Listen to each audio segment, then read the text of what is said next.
we have done the analysis of variance in simple linear regression and multiple linear regression.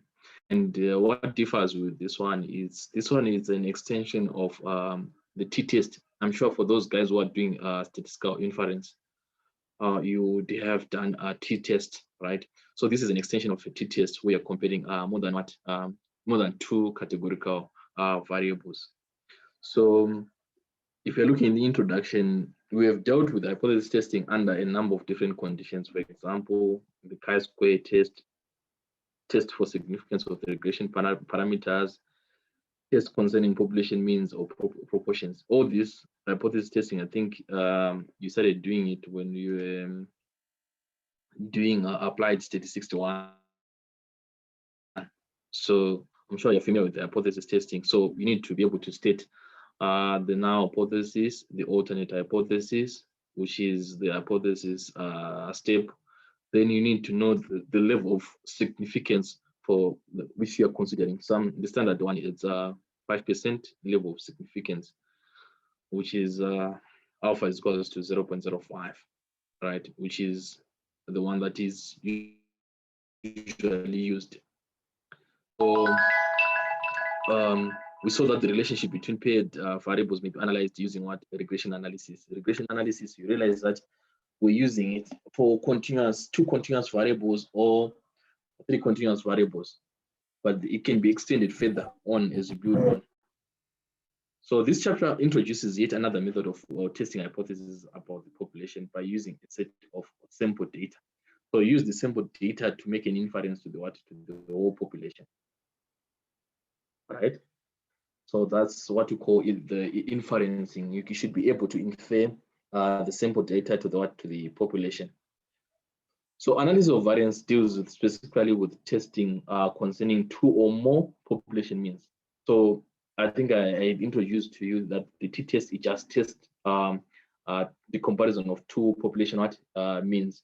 But in this case now, we are looking at more than two or more population means. That means that's the analysis of variance. So the advantage of using analysis of variance is that it enables us to test the hypothesis concerning several means. It is therefore a general test since we are able to test for equality of number of means at a time. So suppose you've got, you're comparing 10 population means, we can use the analysis of variance, which is known as what? The Anova. So the terminology used is Anova is slightly different from the one we encountered in what? In regression. Right, that's what I was saying. It's different from the one that we're applying not in regression. So there are main terms that you need to understand, and you should be able to define them in any situation. So the main term used, it's you've got factor, you've got factor levels, you've got treatment. So I think basically this is an introduction to another course. I'm sure it's in second semester, called experimental design. I'm not sure if they have changed the title of the course or the name of the course, but it's an introduction to experimental design that you're going to do it second year. So factor, what is a factor? Factor is an independent variable, right? Whose effect on the response are obtained to be studied in an investigation. Thus, an independent variable is now referred to what?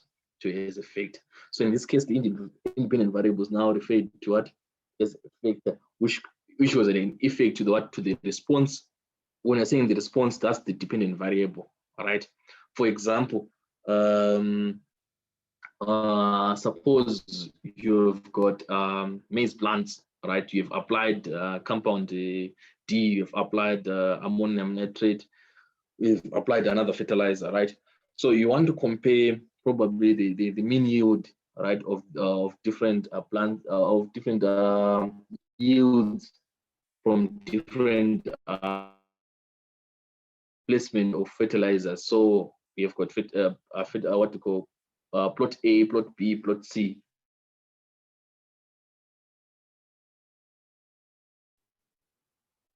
What to call this? You've applied compound what? D and plot see applied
Lynn.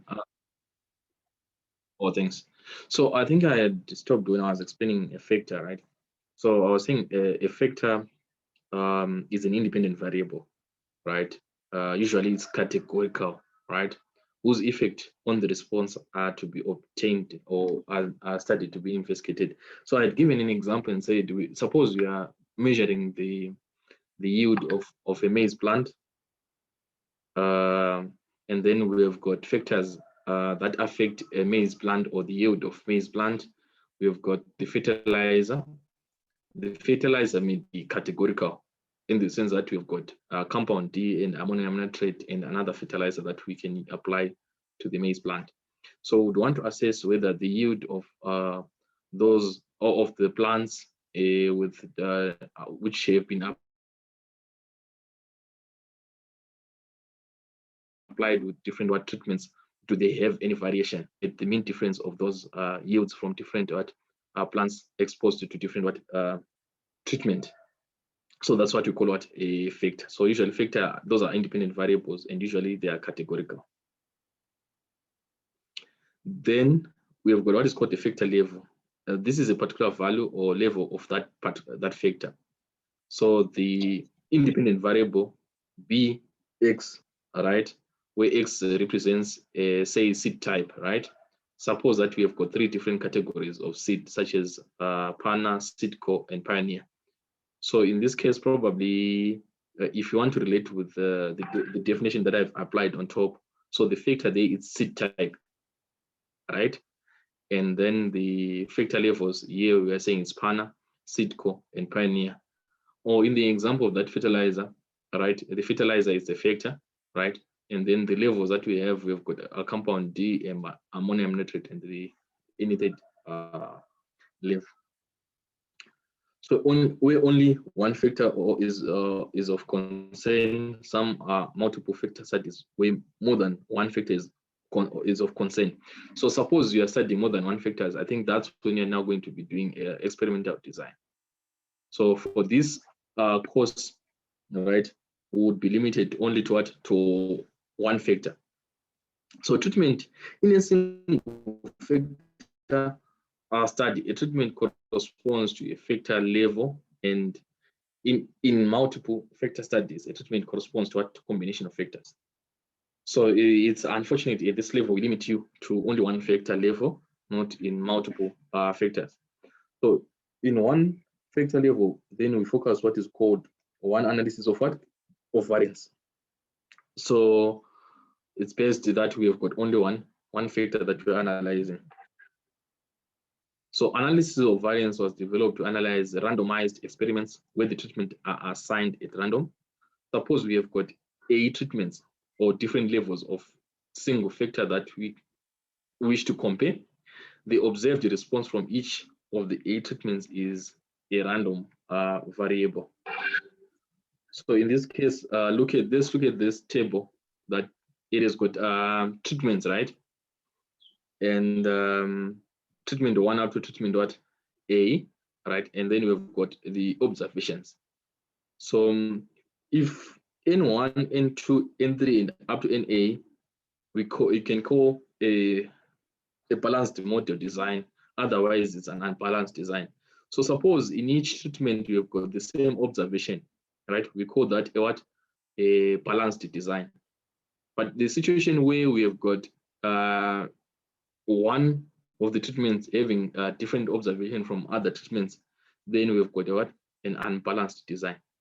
So in this course under analysis of variance, you're going to focus on balanced and what?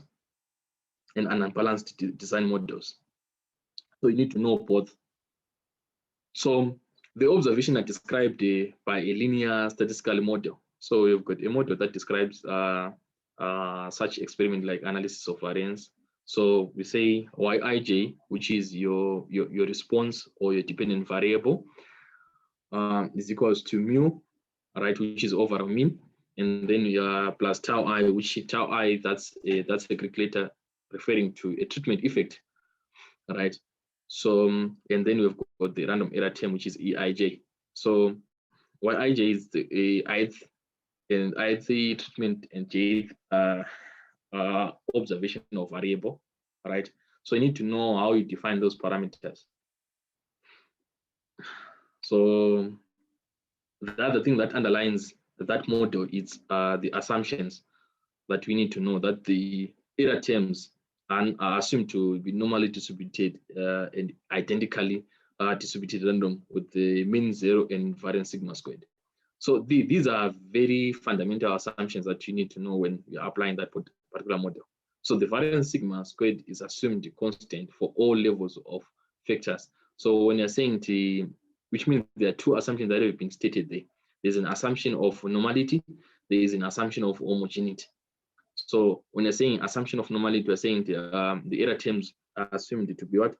To be normally distributed and identically distributed with mean 0 and variance sigma squared.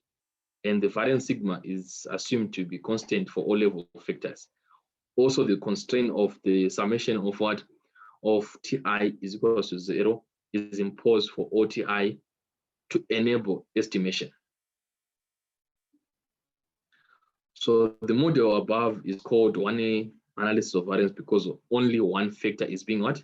Investigated. So only one factor is what? Is being investigated.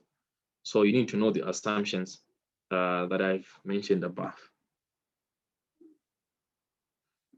So note the observed value Yij is the jth trial for the ith factor treatment level in the sum of what? Of all the components. So let's go back to that table. We're saying Yij, this is Y11, right? So Y11, what does it mean? It means that the first one is for treatment, right? And then the second one is for the what? For the observation. What observation number is it? It's the first observation. So that's why you see Y12 is the first treatment, but the second what? Second observation. So that's the explanation of Yij. You need to understand it.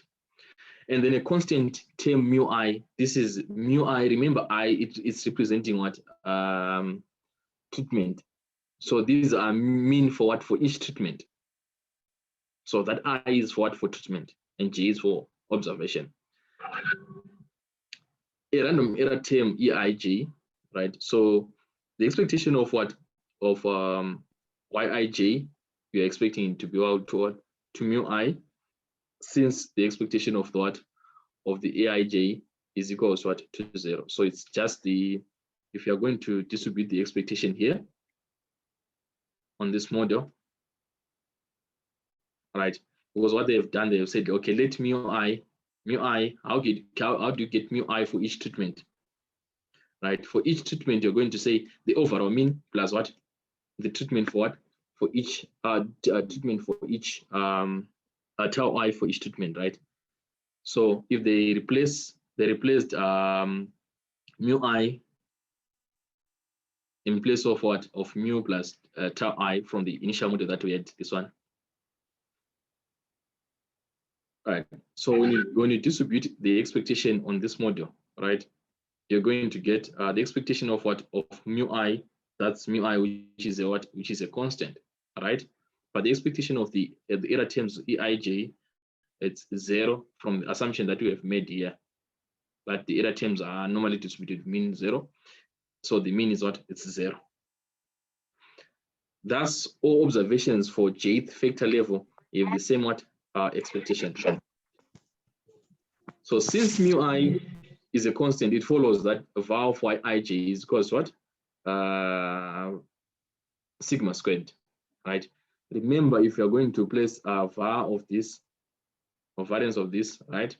They're saying variance of the constant, it's 0, right? The variance of the error term, it's what? It's sigma squared, which is that one.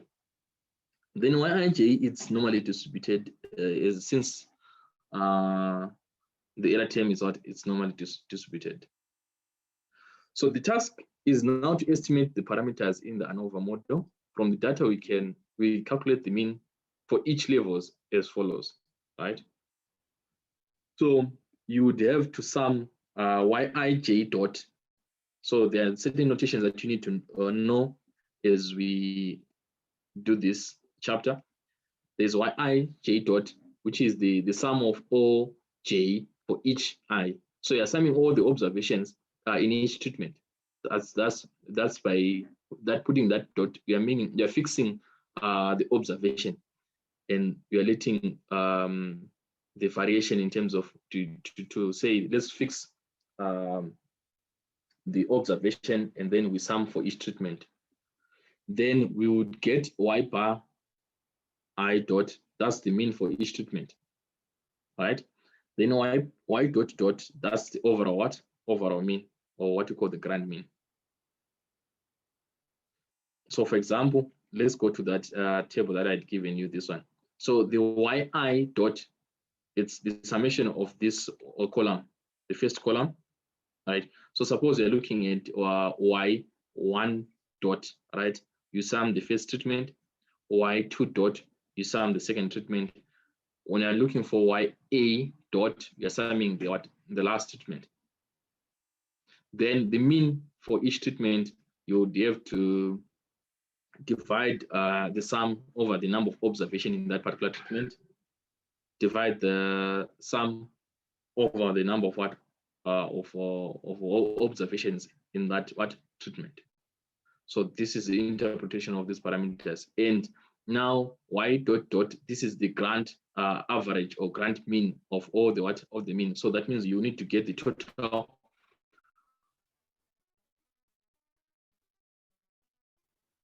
or some observations. Then how do you get it? Only sum the summation of each treatment, which is the summation of these. If you sum these, you get the what? You get the total of all the observations, and then you divide by what? By the capital letter N, which is for the whole sample. So this is the structure that I was explaining. This is explained very well. To say y1 dot, we are summing the observation from the first treatment. Y2 dot, you're summing the observation from the second treatment, up to ya dot, you're summing the last treatment. Then the grand sum, you are now summing the summation of each treatment, which you get the grand sum. And then we do the same. Now you are calculating the average for each treatment, right? You would divide by the number of observations that particular treatment. Then we are expected to be able to know, okay, so we have got the y bar dot dot, which is the grand mean, this one, right? It's an estimate of the population mean, right? Which is an estimate of the what? Of the population mean. And then we are expected to get the treatment effect for each and every what? For each and every treatment. So what is the effect of each treatment?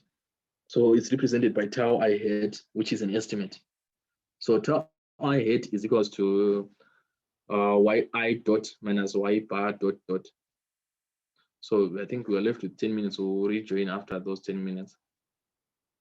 So y bar dot, or y bar I dot, that's the mean of each treatment. So suppose you've got 3 levels, right? You would have to calculate 3 tau i's. all right, for I is equals to 1, 2, and 3. If you've got 4 treatments, you'd have to calculate 4 tau i's, all right? But the overall mean will be 1, and you're going to have each mean for each what? Treatment. Once we have estimated the parameters, we should be able to use our model to test the hypothesis relating to the model parameters. The most common and perhaps mostly important hypothesis we test in the Anova analysis of variance is, so we've got 2 approaches that you can choose. You can choose this approach of testing the tau I, or you can choose the approach of testing the what? The mu I. Right? Suppose you're using the tau I, we're saying the null hypothesis, we're saying all the treatments are the same. Right? You have the same effect to the what? To the response. Right? And in this situation, you're saying at least one of the treatment is different from the what? From the other treatments in affecting the what? The response. Then the alternative, we're saying you can use these mu I, which are population what means. We're saying all the treatments have got the same effect to the response. Yeah, mu I is not equal to mu J, where I is not equal to J. We are saying that this I should not be equal to J because there is no instance of testing. Because if I is equal to J, it means we will be testing mu I and mu 1 and mu 1, which doesn't make sense. So at least one of them should differ from the other. So what this now hypothesis really say, there is no difference, there is no effect, there's no treatment effect. That's now hypothesis to different levels of independent variables do not differ in the effect on the what? Dependent variable. So we are saying if they're equal, we're saying there is no effect to the response variable, which is what? The dependent variable. So the appropriate procedure for testing that treatment effects is tau I are 0 in the what? In the analysis. Some they usually say tau I is equals what? To 0, but there is no treatment effect. So the analysis of variance is derived from partitioning the total variation into component parts. All right. So the sum of squares in this case, right, we're saying is partitioned into SS treatment, which is the sum of treatments and SS error, right? So this first component will be sum of treatments, where we're saying each observation is subtracted to the what? To the grand mean, and then you square it, right? Or which is the SST, the summation of like summation of y squared minus ny bar squared. I think there's some relationship with the one that we did on the what you call this regression, the formula for SST. Right, but now SST is partitioned into SS treatment plus what? SS error. And the question is, what is our SS treatment? We're given this way, and then SS error, we're given this one, right? So these are the formulas for SS treatment and SS what? And SS error. So the good part of this formula is that if you get SST, right, and get probably SS, the one of them, which is, I'm not sure which will be easier for you to get, either SS treatment or SS error, but most of the time it's easier to get SS what? Treatment, and then you would get what? The SS error. Then, so these are sum of squares. So it's either we've got SST, SS treatment, SS error. So if you get SST and SS treatment, you get SS what? Error. Then let's look at the degrees of freedom. So there are if you multiply A and N, what is A and N? A is the number of treatment, right? N, the small letter N, is the number of observation per treatment. So if you multiply the two, you get the total observation of all the observation that we have, right? So for example, we come up to this table, right? How many treatments do you have? We've got A, right? How many observations do you have? We've got N observations. So if you multiply A by N, you get the total of the matrix of that table.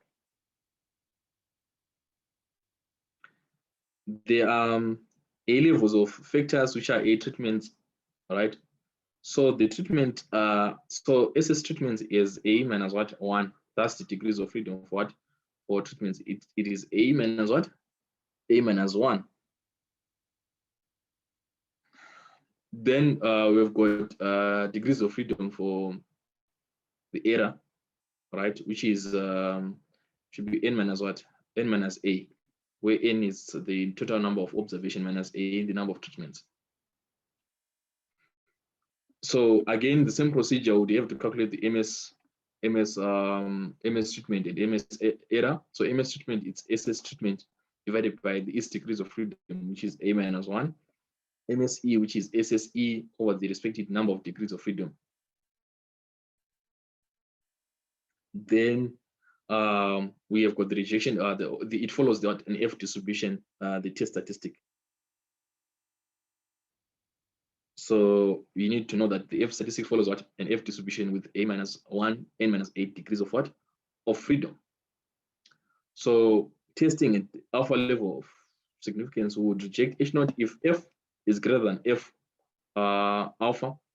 Remember alpha, we've got 0.05, 0.01, sure, there's 0.025. So it depends on the level that you're looking at. So this is a summarized table for the analysis of variance. So yeah, so it's not enough for you to end here, right? Suppose you're looking at three or more categories that we have, or factor levels that we have, right? If you've identified they're different, which ones are different from the other, right? That's when we carry out a multiple comparison post or test. It's the post after you've done the analysis to say which ones are different. Suppose you've got 3 treatments. Yes, they are significantly different, the 3 treatment levels, right? But which one is different from the other, right? That's when we do a multiple comparison. So when the computed value of F statistic in a single factor ANOVA is not significant, right? The analysis is terminated because no difference between the tau i's or mu i's have been identified. But when H naught is rejected, the investigator will usually want to know which of the treatments or mean difference are different from each other. So it's very key after I've realized, okay, if they are not different, there's no need of proceeding. But if they are significantly different, the investigator would want to see which ones are different from the other. That may be of key interest, right? A technique for carrying out this further analysis is called a multiple comparison procedure or post hoc analysis. Post hoc analysis is done if it has been shown that indeed there are differences among the means. So specifically, the post hoc tests are done when 1, you reject H naught. There are 3 or more treatments. That's why I told you this procedure. It's applied when you've got 3 or more treatments. Because if you're dealing with 2 treatments, if you've tested them and they're different, you know that the 2 are different. So there's no need of carrying the post hoc test. But if you've got 3 or more treatments, then you are required to carry the post hoc test or the multiple comparison to see which one you're now comparing. It's more of a pairwise comparison. So 1, H naught should be rejected, right? 2, you should have 3 or more treatments. So we've got few methods that we would discuss, but most of them you would learn them as you go further. So we've got the check HSD's procedure.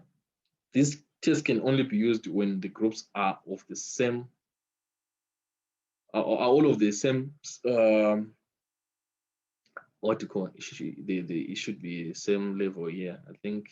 Yeah, same size, not same 6. It should be the same size. Yeah. This can be used only when the groups are all of the same size. All right. And then we've got the chef's procedure. It's also used when you've got, this is used when the groups are not